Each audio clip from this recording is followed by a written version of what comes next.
Hello everyone! Day 4 na po tayo ng pag-aalaga natin dito sa seho na binabantayan po natin dito sa farm. At shout out nga pala kay Sir Jerry na nag-iwan sa atin ng suggestion. Sabi ni Sir, dapat yan ma'am, maraming division yung kanyang kulungan para walang mamatay. Ganyan din ang ginagawa ko, 100% walang patay. Totoo po yung comment ni Sir Jerry, kaso nga lang hindi na kami nag-division. Malaking tulong po ang paglalagay po ng division sa ating kulungan ng itik. At naglagay nga lang ako ng dayami kasi marami na pong dumi ang ating mga alagang itik para hindi sila sipunin at magkaroon ng halak. Dahil naapakan na rin mismo nila ang kanilang dumi. Ayan. Bali manipis lang yung paglalagay ko kasi kapag makapal yung paglalagay natin ng dayami ay masyado naman itong tataas. Ito yung dayami po ang gamit natin sa lapag nila para malinis po yung apakan nila. Maging komportable po sila.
Ito nga pala yung nalalagas dito sa mga binabantayan namin seho. Kung mapupunan nyo yung paa niya, yung pinapakita ko po sa video natin ay medyo kumulot po yung paa niya at tuyo po ang paa niya.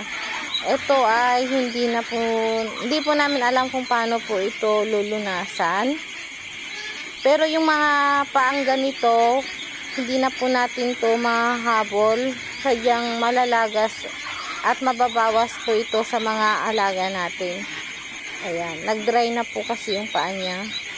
At tumai po siya ng kulay puti. Ayan, pakita ko po yan sa inyo.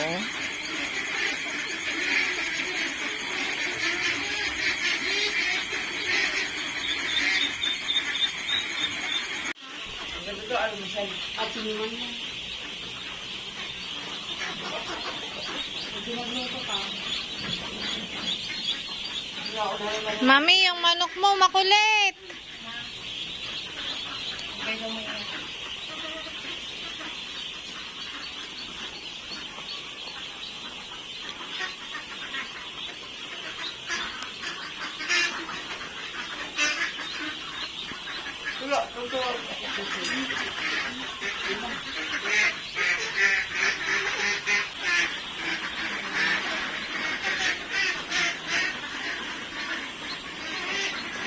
Kulit nyo na.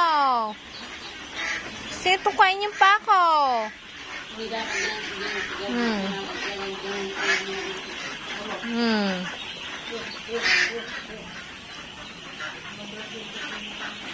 Masakit ang tuka nyo. Hindi yan pagkain. Pako yan. Pako.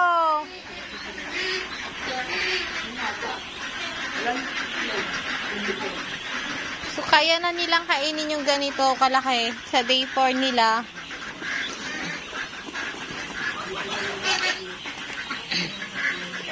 Ito na yung pinapatukan namin. Malalaki na po.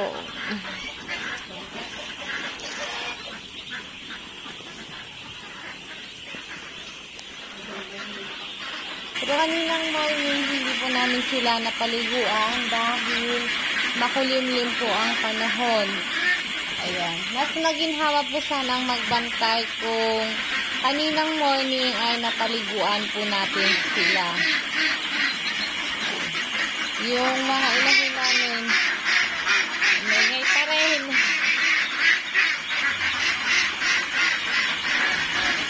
Ayos na tanday. Han nga problema na kwan, handag agkukupuungan. Day, handag kukupuungan. Danom laangan. Danom kan makan. May pa yung kumano nagdigos datatay.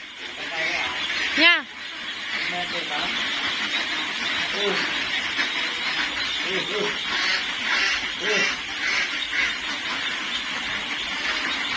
Dapay taggay sa malaglagas.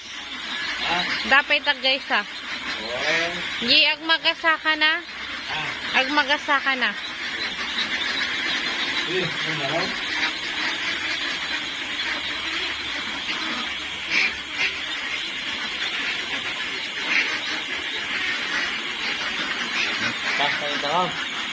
Amig ka tanatan ah. Ha? Amig ka tanan.